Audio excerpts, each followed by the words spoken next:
تو یہودیوں میں ایک اعلان ہوا کہ اگر یہ علی بن ابی طالب قلعے کے اندر گھس گیا تو خیبر قیامت تک ہمارے ہاتھ میں نہیں آ سکتا، اپنی طاقت لگا دو۔ سارے یہودی ٹوٹ پڑے، جتنی فوجیں تھی ٹوٹ پڑی۔ جانتے ہیں حضرت علی اپنا ڈیفنس کیسا کر رہے تھے، اپنے بچاؤ کے لیے کیا کر رہے تھے؟ قلعہ قموس کے دروازے کو جو پھاٹک تھا ایک ہاتھ سے اکھاڑ دیا اور بائیں ہاتھ سے صرف دروازہ پکڑتے تھے، سیدھے ہاتھ سے تلوار سے حملہ کیا کرتے تھے۔ ایک ہاتھ میں دروازہ لے کر کے ڈیفنس کر رہے ہیں، ڈھال بنائے ہوئے ہیں، جہاں سے تیر آئے یا تلوار آئے اس دروازے سے آپ نے اپنے آپ کا ڈیفنس کیا ہے۔ صحابہ کہتے ہیں ہم دیکھتے رہے، وہ دروازے کو ایسے اپنے ہاتھ میں نچا رہے تھے جیسے کوئی چھوٹا کھلونا اپنے ہاتھ میں نچایا جاتا ہے۔ حضرت علی کرم اللہ وجہہ الکریم نے اس قلعے کا پھاٹک توڑ دیا جس کو 20 دنوں سے صحابہ جا کر کے آ رہے تھے، توڑ نہ سکے تھے۔ پھر اس کے بعد جب جنگ ٹھنڈی ہوئی، بعض لوگ یہ کہتے ہیں کہ قلعے کا پھاٹک اٹھا کر کے پھینک دیا، پھینکا نہیں، پوری جنگ بھر حضرت علی اس دروازے کو پکڑ کر کے جنگ کرتے رہے اور قلعے کے اس دروازے کو اپنی ڈھال بنائے رہے۔ جب یہودی سرد پڑ گئے، ٹھنڈے پڑ گئے تو اس قلعے کے دروازے کو آپ نے اٹھا کر پھینک دیا۔ صحابہ کہتے ہیں ہم بعد میں، چونکہ وہ راستے میں پڑا تھا، اٹھانے کے لیے گئے تو 40 صحابہ مل کر کے اس دروازے کو اٹھا نہ پا رہے تھے۔ جو تنہا حیدر کرار اتنی دیر تک اپنے ہاتھ میں لے کر کے لڑتے رہے۔ کون ہے یہ حیدر کرار؟ وہ 6 ہجری کا ایک واقعہ ہے، اس واقعے کو جنگ خیبر کہا جاتا ہے۔ خیبر یہ 6 ہجری میں واقع ہوا، بعض مورخین کے نزدیک 7ویں ہجری میں، کیونکہ یہ محرم کا واقعہ ہے۔ محرم میں یہ جنگ پیش آئی تھی۔ یہ خیبر کیا ہے، جنگ خیبر کیا ہے، اس کے متعلق میں تھوڑی سی باتیں عرض کرتا ہوں۔ اس سے پہلے چھوٹے چھوٹے غزوے بھی ہوئے۔ ایک ذات القرد جنگ، چھوٹی سی جنگ ہے جس کو میں اکثر اپنی تقریروں میں کہا بھی کرتا ہوں۔ عبد الرحمن فزاری قارہ کا رہنے والا ایک شخص 400 لوگوں کو لے کر آیا تھا ذات القرد۔ مدینے سے قریب ایک چراگاہ تھی جہاں رسول اللہ صلی اللہ علیہ وسلم کی اونٹنیاں چرتی تھیں اور کھجوروں کے باغیچے تھے۔ تو اس عبد الرحمن نامی کافر نے حضور کی اونٹنیوں کو قبضہ کر لیا اور کھجوریں بھی چوری کر لیا اور بھاگنے لگا۔ اس وقت مدینے کے ایک صحابی حضرت سلمہ بن اکوا رضی اللہ تعالیٰ عنہ اکیلے تھے۔ انہوں نے 400 لوگوں کو دوڑانا شروع کر دیا۔ وہ اکیلے ہی 400 لوگوں کو دوڑاتے رہے، اتنا دوڑائے کہ وہ سب بھاگتے رہے، کیونکہ مدینہ طیبہ سے اس وقت کوئی اس واقعے کی خبر نہیں پا سکا تھا سوائے حضرت سلمہ بن اکوا کے۔ ان کو رسول اللہ صلی اللہ تعالیٰ علیہ وسلم کا عظیم سپاہی کہا جاتا ہے، سلمہ بن اکوا۔ یہ تیز دوڑتے اتنا تھے کہ عربی گھوڑا بھی ان کی دوڑ کو نہیں پکڑ پاتا تھا۔ اب یہ جب ان 400 لوگوں کو بھگاتے رہے اور اپنی تیروں سے ان کو نشانہ بناتے رہے، حیرت کی بات ہے جب بھی میں واقعہ پڑھتا ہوں حدیثوں میں موجود ہے کہ 400 لوگ ایک آدمی سے ڈر کر بھاگ بھی رہے ہیں اور بھاگتے جا رہے ہیں اور یہ ان کو بھگاتے جا رہے ہیں۔ پہاڑیاں آ گئیں تو عبد الرحمن قارہ کا رہنے والا شخص پلٹ کر کے پوچھتا ہے، اے شخص تو کیوں دوڑا رہا ہے، ہمیں کیوں بھگا رہا ہے، کیا چاہتا ہے؟ حضرت سلمہ بن اکوا نے کہا جب تک تمہاری جھولی میں مدینے کی ایک کھجور بھی باقی رہے گی میں تمہیں زندہ نہیں چھوڑوں گا، اور جب تک رسول اللہ کی اونٹنیاں تم نے قبضہ کی انہیں آزاد نہیں کرو گے میں تمہارا راستہ آزاد نہیں رکھوں گا۔ اور دوڑاتے رہے۔ کئی لوگ اس میں سے گھوڑے سے گر جاتے تھے، ان کی گردن پر یہ صرف پیر رکھتے وہ وہیں ٹھنڈا ہو جاتا، یہاں تک کہ وہ پہاڑیوں کے اوپر چڑھ گئے۔ عبد الرحمن نے اپنے ساتھیوں سے کہا کہ لوگوں ان کی ساری کھجوریں پھینک دو، جتنی چادریں ہیں بچھا دو اور جتنی اونٹنیاں ہیں انہیں چھوڑ دو، ورنہ یہ ہم میں سے کسی کو بھی زندہ نہیں چھوڑے گا۔ تو اس کی بات پر سارے لوگوں نے اپنی اپنی کھجوریں جو لوٹے تھے مدینے کے باغات سے سب چھوڑ دیا، اونٹنیاں بھی چھوڑ دیں، سب کو جمع کیا حضرت سلمہ بن اکوا نے کھجوروں کو چادر میں، اور تنہا وہ سارا مال اٹھا کر کندھے پر اور حضور کی اونٹنیاں ہانکتے ہوئے مدینے کی طرف لا رہے تھے، اکیلے آ رہے تھے۔ بیچ راستے میں پھر حضرت ابو قتادہ رضی اللہ تعالیٰ عنہ سے ملاقات ہوئی، پوچھا کہاں سے آ رہے ہو؟ تو حضرت سلمہ بن اکوا نے واقعہ کہہ کر کے سنایا، کہا کہ چلو رسول اللہ صلی اللہ علیہ وسلم راستے میں ہی ہیں۔ حضور سے ملاقات ہوئی، حضور نے کہا کہ کہ تم صحیح سلامت آ گئے, ہمیں واقعے کی خبر پہلے سے مل گئی تھی. تو وہ ابھی بھی کہنے لگے یا رسول اللہ میں نے ان کو پانی تک پینے نہیں دیا, اگر آپ حکم فرمائیں تو ان سب کا پیچھا کر کے ان کو یہیں ختم کر دیں گے. نبی پاک صلی اللہ علیہ وسلم نے مسکرا کر فرمایا تمہاری جو اونٹنیاں تھی, تمہارے جو کھجور تھے, اس کے تم مالک ہو گئے ہو, ان کا راستہ چھوڑ دو. تب یہ واپس آئے. حضرت سلمہ بن اکوع, اعلیٰ حضرت امام محمد رضا خان فاضل بریلوی رضی اللہ تعالیٰ عنہ نے اس روایت کو نقل فرمایا اور فرماتے ہیں سلمہ بن اکوع سے پوچھا گیا تمہیں خوف نہیں تھا, ڈر نہیں تھا؟ 400 لوگوں کو اکیلے دوڑاتے چلے گئے, مدینے سے باہر بھی چلے گئے. تو جانتے ہیں کون سی طاقت تھی ان کے پاس, سلمہ بن اکوع کے پاس, جو ان کو خوف سے آزاد کر رکھی تھی. فرماتے ہیں ایک بار رسول اللہ صلی اللہ علیہ وسلم صحابہ سے بیعت لے رہے تھے, ہاتھ میں ہاتھ لے کر بیعت کر رہے تھے. تو سب حضور کے پاس ہاتھ دے رہے تھے, بیعت کر رہے تھے. حضور نے مجھ سے کہا سلمہ بن اکوع آ جاؤ, تم بیعت کر لو میرے ہاتھ پر. میں نے عرض کیا یا رسول اللہ پہلے ہی میں بیعت کر چکا ہوں. ایک بار وہ بیعت کر چکے تھے. حضور نے فرمایا دوبارہ کر لو, اس میں کیا حرج ہے؟ حضرت سلمہ بن اکوع کہتے ہیں میں نے دوبارہ حضور کے ہاتھ میں ہاتھ دیا, حضور نے بیعت کیا. تھوڑی دیر گزری تھی کہ صحابہ بیعت کر رہے تھے. حضور نے پھر پکارا سلمہ بن اکوع بیعت کیوں نہیں کر لیتے؟ کہا یا رسول اللہ میں نے 2 بار بیعت کی ہے. حضور نے فرمایا تیسری بار کر لو, کیا حرج ہے؟ وہ حضرت سلمہ بن اکوع کہتے ہیں میں نے اپنا ہاتھ رسول اللہ کے ہاتھ میں تیسری بار دیا اور بیعت کیا. اور اس کے بعد جب نکلا حضرت سلمہ بن اکوع کہتے ہیں مجھے اس ہاتھ پر اتنا بھروسہ تھا کہ دنیا کی ہر طاقت کو دھول چٹا سکتا تھا کہ رسول اللہ کے ہاتھ میں دیا ہوا ہاتھ ہے. ان کے پاس جو بے خوف ہونے کے لیے کوئی دولت تھی نا, بے باک ان صحابہ کو اگر کوئی چیز بناتی تھی تو یہی چیز ہے عشق مصطفیٰ, محبت مصطفیٰ, جس کو بریلی کے امام نے فرمایا ہے خوف نہ رکھ رضا ذرا تو ہے عبد مصطفیٰ, تیرے لیے امان ہے, تیرے لیے امان ہے. کسی شاعر نے کہا تھا کہ دیوان گانے عشق محمد کو دیکھ کر گھبرا گئی ہے گردش دوراں کبھی کبھی. حضور کے عاشقوں کو دیکھ کر کے دنیا کی طاقتیں بھی گھبرا جاتی تھیں کہ ان کے پاس ہے کون سی طاقت. تو یہ جو چھوٹی سی جنگ واقع ہوئی اس کو ذات القرد کہتے ہیں. اس کے 3 دن کے بعد ہی خیبر کی جنگ شروع ہو گئی تھی. اب خیبر پر ہم آتے ہیں. خیبر کیا ہے؟ تقریباً مدینہ طیبہ سے 320 کلومیٹر دور یا 300 کلومیٹر کے قریب ایک بستی ہے جس کو خیبر کہتے ہیں. خیبر یہودیوں کا گڑھ ہے, یہودیوں کا مرکز. اور اس وقت سے لے کر کے حضور صلی اللہ تعالیٰ علیہ وسلم کی مدینہ طیبہ آمد سے بھی کافی پہلے سے خیبر میں یہودیوں نے ایسا اپنا وہ جمایا ہوا تھا کہ پورے عرب کے سب سے بڑے مالدار یہودی خیبر میں رہتے تھے, اور جنگی طاقت بھی سب سے زیادہ ان کے پاس تھی, اور غرور اور گھمنڈ اتنا تھا, پیسوں پر بھی اور جنگ پر بھی, طاقت پر بھی, کہ وہ کسی کو بھی ڈرا دیتے تھے. اور جب سے نبی پاک صلی اللہ علیہ وسلم مدینہ طیبہ آئے ان کی دشمنی اتنی بڑھ گئی تھی کہ آپ کو معلوم ہونا چاہیے کہ جو جنگ خندق ہوئی تھی اس کا واقعہ بھی میں نے تفصیل سے بتا دیا. مدینہ طیبہ جنگ خندق جس وجہ سے ہوئی اس کا سبب یہودی تھے.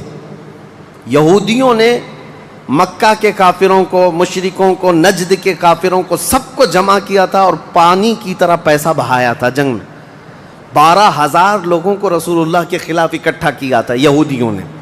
یہ خیبر کے یہودی تھے, کیونکہ نبی پاک صلی اللہ تعالیٰ علیہ وسلم جب تشریف لائے تھے 2 قبیلے یہودیوں کے مدینے میں آباد تھے, بنو نذیر اور بنو قریظہ. آپ کو میں نے سیرت کے بیان میں یہ بھی بتا دیا تھا. اور یہ دونوں قبیلوں نے حضور صلی اللہ علیہ وسلم کے ساتھ غداری کی تھی, وعدہ خلافی کیا, معاہدہ جو تھا اس کو توڑ دیا. اس کی وجہ سے ان یہودیوں کو جو مدینے میں رہتے تھے جلا وطن کر دیا گیا تھا, نکال کر باہر کر دیا گیا. تو جتنے مدینے سے نکالے ہوئے یہودی تھے وہ سب خیبر میں جا کر جمع ہو گئے تھے. خیبر میں جا کر کے ان لوگوں نے اڈا بنا لیا تھا, اور ڈیلی ان کی صرف اور صرف یہی منصوبہ بندی ہوتی تھی کہ محمد صلی اللہ علیہ وسلم اور ان کے ساتھیوں کو کیسے مارا جائے, کیسے قتل کیا جائے.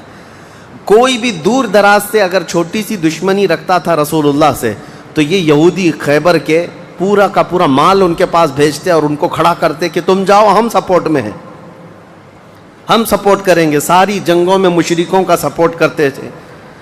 اب میں آپ کو بتاؤں جن کے دلوں میں اتنا زہر بھرا ہوا تھا رسول اللہ صلی اللہ علیہ وسلم کی دشمنی کا، اب ان لوگوں نے دیکھا کہ یہ اب ان کی طاقت بڑھتی جا رہی ہے، اور بادشاہوں کو تک ان لوگوں نے اسلام پیش کر دیا، اور اسلام اب مکہ مدینے کا نہیں رہ گیا، اب تو ایران بھی چلا گیا ہے، مصر بھی چلا گیا ہے، حبشہ بھی چلا گیا ہے، یمن بھی چلا گیا ہے۔ تو ان کے پیٹ کا درد اور بڑھ گیا۔ ان لوگوں نے پھر اب فیصلہ کرنا شروع کیا کہ اب سارے لوگوں کو جمع کرتے ہیں۔ ایک قبیلہ تھا بنو غطفان، یہ مشرکوں کا قبیلہ تھا، اور وہ جنگی طاقت بہت زیادہ رکھتے تھے۔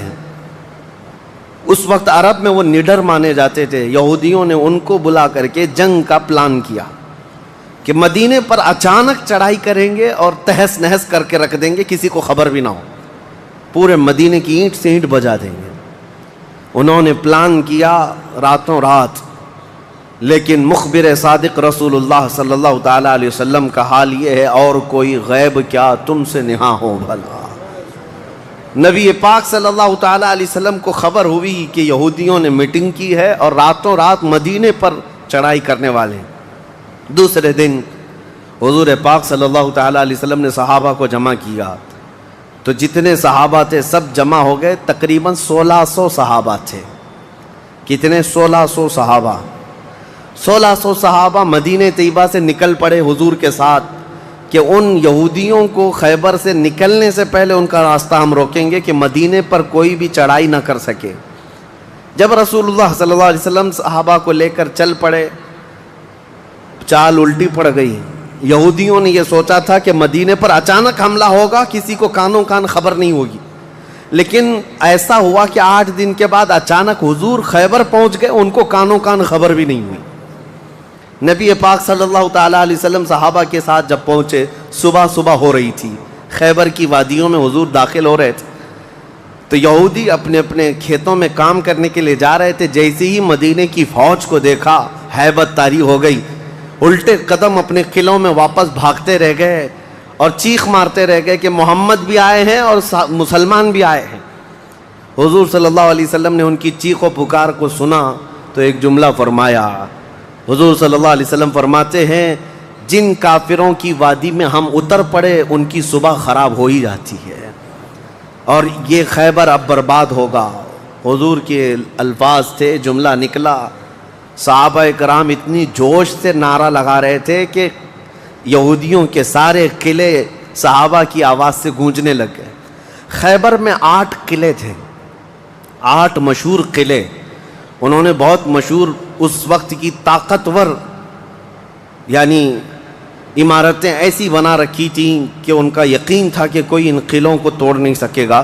اور حد تو یہ ہے کہ آج 1400 سال گزر گئے، ابھی بھی وہ قلعے موجود ہیں، آج بھی موجود ہیں خیبر میں۔ وہ قلعوں کے باقیات، کھنڈرات ابھی بھی موجود ہیں۔ اب آپ اندازہ کریں کہ 14 صدیاں گزرنے کے بعد اب بھی وہ قلعے ہیں، تو اس وقت کتنے محفوظ رہے ہوں گے، کتنے مضبوط رہے ہوں گے۔ ان کو بڑا غرور تھا۔ 8 مشہور قلعے تھے، قلعہ ناعم، قلعہ نطات، قلعہ قموس، ان کے نام تھے الگ الگ۔ ہر قلعہ الگ الگ کاموں کے لیے استعمال ہوتا تھا۔ اب نبی پاک صلی اللہ تعالیٰ علیہ وسلم خیبر جب پہنچے، 1600 صحابہ ہیں۔ اب سنیے، ایک قلعہ ناعم تھا جس میں سارا ذخیرہ تھا، کھانا پانی اور سب کچھ وہاں پر تھا، اور اس کی ذمہ داری سلام بن مشکم نام کا ایک یہودی، وہ بہت ہی بغض و عداوت میں بھرا ہوا یہودی تھا، اس کے ذمہ تھی۔ اور قلعہ قموس جو سب سے بڑا قلعہ تھا، اس کی ذمہ داری مرحب نام کے یہودی کے پاس تھی۔ اور مرحب وہ شخص ہے جس کے بارے میں مشہور تھا کہ وہ 1000 لوگوں سے تنہا لڑ سکتا ہے۔ 1000 انسانوں کی طاقت تھی جس کے پاس، اس کا نام مرحب تھا۔ پورے خیبر کے یہودی اس سے ڈرتے تھے۔ اور قلعہ قموس جو سب سے بڑا قلعہ تھا، وہ اس کے انڈر میں ہوا کرتا، سب ان کی تقسیم تھی۔ اب جب نبی کریم صلی اللہ تعالیٰ علیہ وسلم شروعات فرمائی تو قلعہ ناعم جو قریب تھا آبادی سے، اس پر چڑھائی شروع کر دی۔ تو جو صحابہ وہاں گئے تھے قلعہ ناعم، تو صحابہ اکرام کو سخت مصیبت اٹھانی پڑی، کیونکہ اتنی سخت گرمی تھی کہ کہ جس کی وجہ سے حلق میں کانٹے پڑ جاتے تھے پیاس کی شدت سے. کئی صحابہ اس میں شہید ہوئے. آخر کار قلعہ نائم فتح ہو گیا. ایک قلعہ فتح ہوا, دوسرا فتح ہوا, تیسرا فتح ہوا. قلعے اس طرح سے فتح ہونے لگ گئے. یہودیوں کی تعداد میں آپ کو بتاؤں, یہ 1600 صحابہ تھے, اور یہودی اس وقت خود اور قبیلہ بنو غطفان جو مشرکوں کا قبیلہ تھا ان کو بھی جنگ کے لیے اپنے قلعے میں بلا لیا تھا. کل تعداد سب کی ملا کر 8000 ہو چکی تھی. 8000 لوگ 1600 لوگوں سے ڈرے ہوئے سہمے ہوئے قلعوں میں بندے ہیں, کوئی باہر نکلنے کو تیار نہیں. اب اس کے بعد یہ خیبر کا معاملہ بڑھتا گیا. اس میں ہوا یہ کہ آخری جو قلعہ تھا قلعہ قموس, یہ سب کے بس کی بات نہیں تھی. بہت مضبوط قلعہ, اور جو آدمی اس کا سپہ سالار ہے, شہ سوار ہے, وہ مرحب ہے. پورا عرب جانتا تھا اس کی طاقت کو. پہلے دن نبی کریم صلی اللہ تعالیٰ علیہ وسلم نے صحابہ کی ایک جماعت حضرت ابو بکر صدیق رضی اللہ تعالیٰ عنہ کی سپہ سالاری میں بھیجی. حضرت ابو بکر صدیق آئے, بہت ہی جاں بازی اور بہادری کے ساتھ لڑائی کی, لیکن وہ اتنا سخت تھا کہ یہودیوں کی طرف سے بہت سخت طریقے سے ڈیفنس ہوتا تھا. صحابہ پیچھے ہٹ گئے, کچھ شہید ہوئے, کچھ زخمی ہوئے, واپس آئے. پھر دوسرے دن سیدنا عمر ابن خطاب رضی اللہ تعالیٰ عنہ کے حوالے حضور صلی اللہ علیہ وسلم نے فرمایا. حضرت عمر فاروق رضی اللہ تعالیٰ عنہ گئے. صحابہ کی ایک جماعت تھی, لیکن آج کا دن اور زیادہ سخت ہو گیا. سارے یہودیوں نے اپنی طاقت جھونک دی قلعہ قموس کو بچانے کے لیے. حضرت عمر فاروق رضی اللہ تعالیٰ عنہ صحابہ کی جماعت کو لے کر شام میں واپس آ گئے. اب یہ محاصرہ بڑھ گیا. 20 دن چلا کنٹینیو محاصرہ ان قلعوں کا, لیکن فتح ہونے کا نام نہیں تھا. جلال پیغمبری کو دیکھیں ہیں, صحابہ 20 دن سے تپتی ہوئی گرمی میں مدینے سے 300 کلومیٹر باہر ہیں. عرض کیا یا رسول اللہ صلی اللہ علیہ وسلم, ہماری منزل ابھی کہاں ہے, کب تک ہے؟ رات کا وقت تھا, نبی کریم صلی اللہ تعالیٰ علیہ وسلم جلال میں تھے. ارشاد فرمایا لَأُعْطِيَنَّ غَدًا رَایَةً رَجُلًا يُحِبُّهُ اللَّهُ وَرَسُولُهُ. حضور اکرم صلی اللہ تعالیٰ علیہ وسلم فرماتے ہیں, کل کے دن میں اپنا جھنڈا ایک ایسے آدمی کو دوں گا جس سے اللہ اور اس کے رسول محبت کرتے ہیں, اور اللہ اور اس کے رسول جس سے محبت کرتے ہیں وہ خود بھی اللہ اور اس کے رسول سے محبت کرتا ہے. اور پھر میرے آقا نے فرمایا خیبر کی فتح اسی کے ہاتھ میں رکھی ہوئی. صحابہ کہتے ہیں پوری رات بے چینی اور کروٹ لیتے ہوئے ہم نے گزاری. نبی پاک نے بشارت دی ہے تو اب تو ہونا ہی ہے. حضور نے فرما دیا ہے کہ میں کل اپنا جھنڈا اس آدمی کے ہاتھ میں دوں گا جس کو اللہ اور اس کے رسول محبت کرتے ہیں. صحابہ کہتے ہیں, حضرت عمر فاروق رضی اللہ تعالیٰ عنہ فرماتے میری آنکھ تک نہ لگی پوری رات, اور اس تمنا میں کہ صبح ہوگی تو حضور صلی اللہ علیہ وسلم وہ جھنڈا مجھے دے دیں. کہ اس میں 3 بشارتیں تھیں. ایک بشارت یہ تھی کہ وہ شخص جس کو میں جھنڈا دوں گا وہ اللہ اور رسول سے بہت محبت کرتا ہے. دوسری بشارت یہ تھی کہ اللہ خود اس سے محبت کرتا ہے. تیسری بشارت یہ تھی کہ اسی کے ہاتھ میں خیبر کی فتح رکھی ہے. حضرت عمر کہتے ہیں پوری رات پلک بھی جھپکا نہیں, اسی آس میں اسی امید میں پوری رات گزاری. پورے صحابہ کا یہی حال تھا. صبح جب ہوئی دوڑے دوڑے نبی کریم صلی اللہ تعالیٰ علیہ وسلم کی جلوں میں حاضر ہوئے. اللہ کے حبیب صلی اللہ علیہ وسلم کے ہاتھ میں پرچم تھا, جھنڈا تھا, اب جنگ کے لیے روانہ کرنا تھا. نبی کریم صلی اللہ علیہ وسلم کے سامنے صحابہ کی فوج ہے. سارے صحابہ گردنیں اونچی کر کر کے دیکھ رہے ہیں, لیکن نبی پاک صلی اللہ تعالیٰ علیہ وسلم نے اس بھرے مجمع میں اعلان فرمایا علی کہاں ہے, علی کہاں ہے. اس مجمع میں حضرت علی نہیں ہیں. صحابہ نے کہا یا رسول اللہ وہ بخار میں ہیں, بیمار ہیں اور آشوب چشم ہے, آنکھیں لال ہو چکی ہیں, آنکھوں سے پانی آ رہا ہے. نبی کریم صلی اللہ علیہ وسلم نے فرمایا لاؤ, اسی حالت میں بلا لاؤ.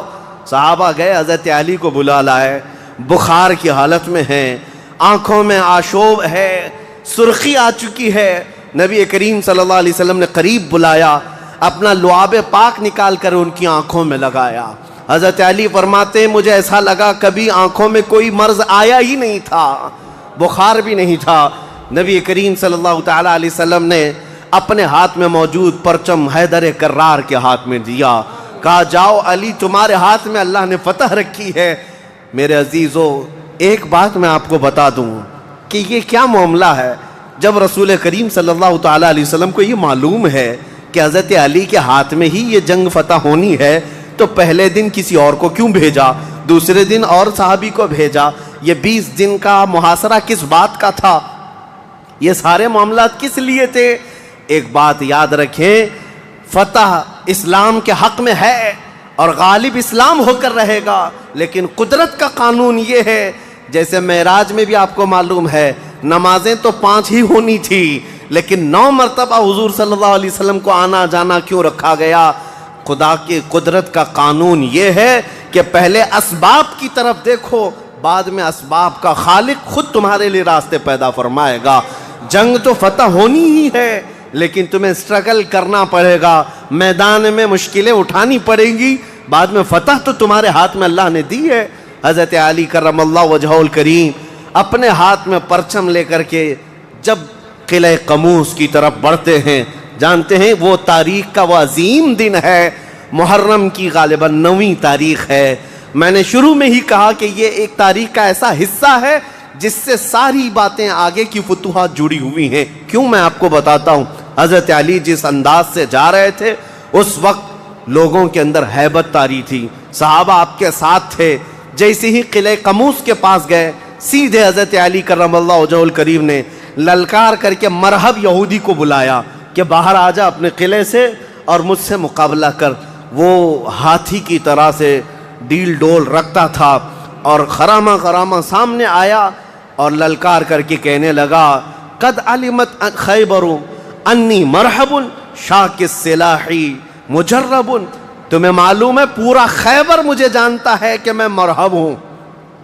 شعر پڑھ رہا تھا، پورا خیبر جانتا ہے کہ میں مرحب ہوں، سر سے لے کر پیر تک ہمیشہ ہتھیار میں رہتا ہوں، اور نہایت ہی تجربہ کار آدمی کہ جس کا وار کبھی خالی نہیں جاتا ہے۔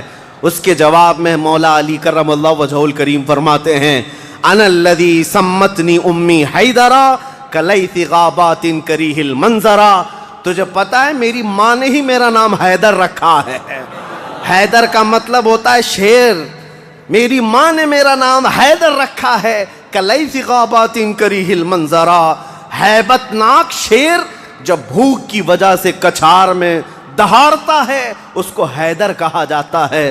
جب یہ رجزی اشعار کا تبادلہ ہو رہا تھا، وہ یہودی مرحب جو سر پر ٹوپی پہنتا تھا ویسی ٹوپی لوہے کی کسی کے پاس تھی نہیں، جسم پر جو لوہے کا خود لباس ہوتا تھا ویسا لباس کسی کے پاس نہیں تھا۔ مقابلے میں وہ آیا اور اس نے حضرت علی کرم اللہ وجہہ الکریم پر بہت تیز وار کی، لیکن وار خالی گیا۔ حضرت علی کرم اللہ وجہہ الکریم پر کوئی وار نہیں آیا۔ پلٹ کر جب حیدر کرار نے وار ماری تو اس کی خود کو ٹوپی کو کاٹتا ہوا یہاں تک کہ اس کے جبڑوں تک حضرت علی کی تلوار آ گئی، اس کے دانتوں کو تک کاٹتی ہوئی آ گئی۔ اس کے بعد دوسرا وار بھی نہیں پڑا تھا کہ مرحب زمین پر ڈھیر ہو کر تڑپنے لگ گیا۔ اتنا ہی نہیں ہے کہ یہ منظر دیکھ کر کے جتنے یہودی تھے سب کے سب ٹوٹ پڑے۔ کس پر؟ حیدر کرار پر۔ اکیلے بطل جلیل ہیں، جس طرف سے آتے تھے صحابہ کہتے ہیں حضرت علی کی تلوار اس دن جو چمک رہی تھی ہمارے جسموں میں ہیبت طاری تھی، کبھی ادھر چمکتی ہے کبھی ادھر چمکتی ہے۔ آپ کو پتا ہے ایک لقب آپ کا کرار ہے۔ کرار کا مطلب کیا ہوتا ہے؟ پلٹ پلٹ کر کے حملہ کرنے والا، اور ایسا حملہ کرنے والا کہ سامنے والے کو سنبھلنے کا موقع بھی نہیں دیتا۔ حضرت علی کی تلوار نے اتنے وار کیے کہ یہودیوں کی صفیں درہم برہم ہو گئی۔ بعض تو لوگوں نے یہ سوچا کہ جان بچانے میں عافیت ہے، جب ہمارا سردار ڈھیر ہو کر تڑپ رہا ہے ہمیں اس سے مقابلے کی کیا تاو ہے۔ بڑھتے گئے حضرت علی، سیدھے قلعہ قموس جو تھا وہاں جا کر کے کھڑے ہو گئے تو یہودیوں میں ایک اعلان ہوا کہ اگر یہ علی بن ابی طالب قلعے کے اندر گھس گیا تو خیبر قیامت تک ہمارے ہاتھ میں نہیں آ سکتا، اپنی طاقت لگا دو۔ سارے یہودی ٹوٹ پڑے، جتنی فوجیں تھی ٹوٹ پڑی۔ جانتے ہیں حضرت علی اپنا ڈیفنس کیسا کر رہے تھے، اپنے بچاؤ کے لیے کیا کر رہے تھے؟ قلعہ قموس کے دروازے کو جو پھاٹک تھا ایک ہاتھ سے اکھاڑ دیا اور بائیں ہاتھ سے صرف دروازہ پکڑتے تھے، سیدھے ہاتھ سے تلوار سے حملہ کیا کرتے تھے۔ ایک ہاتھ میں دروازہ لے کر کے ڈیفنس کر رہے ہیں، ڈھال بنائے ہوئے ہیں، جہاں سے تیر آئے یا تلوار آئے اس دروازے سے آپ نے اپنے آپ کا ڈیفنس کیا ہے۔ صحابہ کہتے ہیں ہم دیکھتے رہے، وہ دروازے کو ایسے اپنے ہاتھ میں نچھا رہے تھے جیسے کوئی چھوٹا کھلونا اپنے ہاتھ میں نچھایا جاتا ہے۔ حضرت علی کرم اللہ وجہہ الکریم نے اس قلعے کا پھاٹک توڑ دیا جس کو 20 دنوں سے صحابہ جا جا کر کے آ رہے تھے، توڑ نہ سکے تھے۔ پھر اس کے بعد جب جنگ ٹھنڈی ہوئی، بعض لوگ یہ کہتے ہیں کہ قلعے کا پھاٹک اٹھا کر کے پھینک دیا، پھینکا نہیں، پوری جنگ بھر حضرت علی اس دروازے کو پکڑ کر کے جنگ کرتے رہے اور قلعے کے اس دروازے کو اپنی ڈھال بنائے رہے۔ جب یہودی سرد پڑ گئے، ٹھنڈے پڑ گئے، تو اس قلعے کے دروازے کو آپ نے اٹھا کر پھینک دیا۔ صحابہ کہتے ہیں ہم بعد میں، چونکہ وہ راستے میں پڑا تھا، اٹھانے کے لیے گئے تو 40 صحابہ مل کر کے اس دروازے کو اٹھا نہ پا رہے تھے۔ جو تنہا حیدر کرار اتنی دیر تک اپنے ہاتھ میں لے کر کے لڑتے رہے۔ کون ہے یہ حیدر کرار؟ یہ وہی حیدر کرار ہے جب رسول اللہ صلی اللہ علیہ وسلم نے مکہ مکرمہ میں سب سے پہلے اسلام کی دعوت دی تھی تو مکہ والوں نے انکار کیا تھا۔ 9 سال کا ایک بچہ کھڑا ہوا تھا، کہا یا رسول اللہ میں آپ کے دین کی حمایت کروں گا۔ پتلی پتلی ٹانگیں تھی، کمزوری تھی۔ رسول اللہ نے اس 9 سال کے بچے کو دیکھا اور سینے سے لگایا اور بارگاہ رب العزت میں عرض کیا کہ مولا اس کی ٹانگوں میں اور اس کی بازوؤں میں تو طاقت عطا فرما۔ وہ 9 سال کا بچہ جب 25 سال کا ہو گیا تو فاتح خیبر بن کر کے نکلا، حیدر کرار بن کر کے نکلا۔ اسی لیے سچ کہا ہے جس نے کہا ہے شاہ مرداں شیر یزداں قوت پروردگار، لا فتح الا علی لا سیف الا ذوالفقار۔ یہ ہے جس کا مطلب یہ ہوتا ہے فارسی میں شاہ مرداں شیر یزداں، نوجوانوں کا اگر کوئی بادشاہ ہے تو وہ حیدر کرار ہے۔ شیر یزداں اگر اللہ کا کوئی شیر ہے تو حیدر کرار ہے۔ قوت پروردگار، اللہ کی طاقت کا مظہر دیکھنا ہے تو وہ علی بن ابی طالب ہے۔ لا فتح الا علی، سچ کہا جس شاعر نے کہا لا فتح الا علی۔ پورے لوگوں میں اگر جوان کوئی کہانے کے لائق ہے تو وہ علی بن ابی طالب کا نام ہے۔ لا سیف الا ذوالفقار، اور دنیا میں اگر کسی تلوار کو تلوار کہلانے کا حق ہے تو وہ ذوالفقار حیدری کا نام ہے۔ عزیزان گرامی اوقات، یہ خیبر فتح ہوا، جیسے یہ خیبر فتح ہوا صحابہ میں اتنا جوش بھر گیا تھا، نہ قلعہ قموس باقی رہا نہ مرحب باقی رہا۔ اور خیبر کو جو مولا علی نے اس وقت توڑا تھا، 14 صدیاں گزر گئی، آج تک یہودیوں کا اس میں داخلہ نہ ہو سکا تھا۔ یہودیوں کو پتا تھا ایک بار علی اس میں داخل ہو گیا تو قیامت تک خیبر ہمارے ہاتھ میں نہ آ سکے گا۔ آپ کو پتا ہے 2018 کی بات میں بتاؤں، 2018 میں انگلینڈ میں لندن کی سڑکوں پر پوسٹر اور بینر ہورڈنگ کارڈ لیے ہوئے یہودی احتجاج کر رہے تھے، پروٹیسٹ کر رہے تھے کہ خیبر ہمارا تھا، ہم کو نکالا گیا تھا اور تمہاری ہماری لاسٹ جنگ خیبر تھی، اس کے بعد نہیں ہوئی۔ اس طرح کی باتیں، یعنی میں نے محسوس کیا کہ مسلمان تو بھول گئے خیبر کیا ہے۔ یہودیوں کو جن کو مار پڑی تھی آج بھی یاد ہے کہ مولا علی نے کیسے مارا تھا، آج بھی یاد ہے کہ حیدر کرار کی وار کیسی تھی۔ صدیاں گزر گئیں، وہ زخم ابھی تک بھرا نہیں ہے۔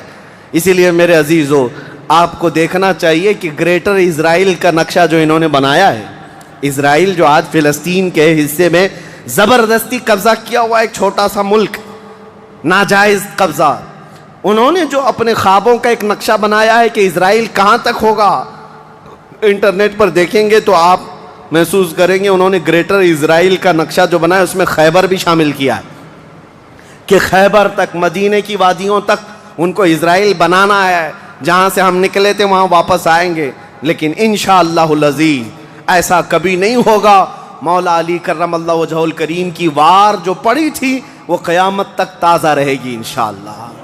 میرے عزیزو، خیبر فتح ہونے کے بعد اب عدل مصطفیٰ کو بھی دیکھو۔ نبی کریم صلی اللہ تعالیٰ علیہ وسلم، یہ وہ یہودی ہیں جو ساری جنگوں میں جڑ کا کام کرتے رہے، جڑ کا کام کرتے رہے، لوگوں کو بھڑکانے میں، حضور کے خلاف دشمنی پر ابھارنے میں، پیسہ بہانے میں سب کام کرتے رہے، آج سب ٹوٹ کر بکھر گئے۔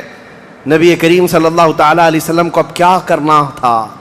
حضور صلی اللہ علیہ وسلم نے دوسرے دن جب صحابہ سے مشورہ لیا، صحابہ نے عرض کیا جیسے ان کو مدینے سے بھگایا گیا تھا، خیبر سے بھی نکال دیں، یہاں سے بھی نکال کر ان کو جلا وطن کر دیں۔ لیکن وہ مصطفیٰ کریم صلی اللہ تعالیٰ علیہ وسلم جو عظیم اخلاق لے کر کے زمین پر تشریف لائے، خیبر کے یہودیوں سے پوچھا کہ تم کو جلا وطن کیا گیا تھا اور تم نے بار بار ایگریمنٹ توڑا، معاہدے توڑے، اب یہاں سے بھی تمہیں جلا وطن کرنے کا مشورہ آیا ہے صحابہ سے؟ یہودیوں نے رونا دھونا شروع کیا اور کہا آپ اللہ کے نبی محمد مصطفیٰ صلی اللہ علیہ وسلم عدل کے شہسوار ہیں، ہمیں موقع عطا کریں، ہم خیبر چھوڑ کر جانا نہیں چاہتے، ہماری زمینیں ہمیں دے دیں، لیکن سال بھر میں جتنی بھی اس کی آمد ہوگی اس کا آدھا ہم مدینے پہنچا دیں گے، کھجوریں ہوں، فصلیں ہوں۔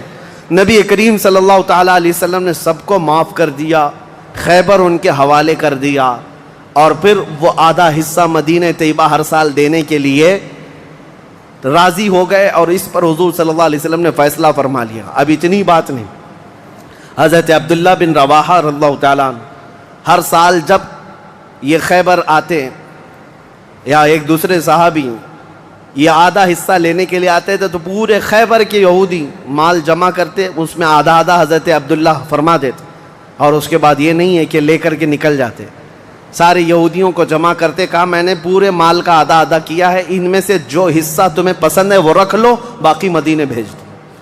یہودی کہتے ہیں ایسا عدل ہم نے کہیں دیکھا ہی نہیں کہ ہمیں پہلے کہہ دیا جائے، ورنہ کوئی بھی ہوتا حاکم تو اچھا مال اٹھا لیتا اور برا مال چھوڑ کے چلا جاتا۔ یہ رسول اللہ کے صحابہ تھے، کہتے جو تمہیں پسند ہے وہ رکھ لو، جو چھوٹ گیا وہ مدینے بھیج دو۔ اتنے ہونے کے باوجود بھی حضور صلی اللہ تعالیٰ علیہ وسلم کے ساتھ انہوں نے کیا کیا؟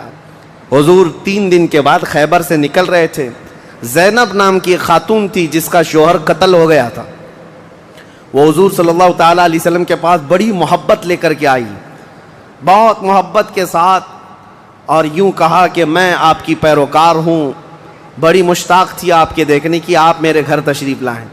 حضور صلی اللہ تعالیٰ علیہ وسلم کو اور کچھ صحابہ کو اس نے اپنے گھر پر دعوت کی، اور دعوت کیا کیا؟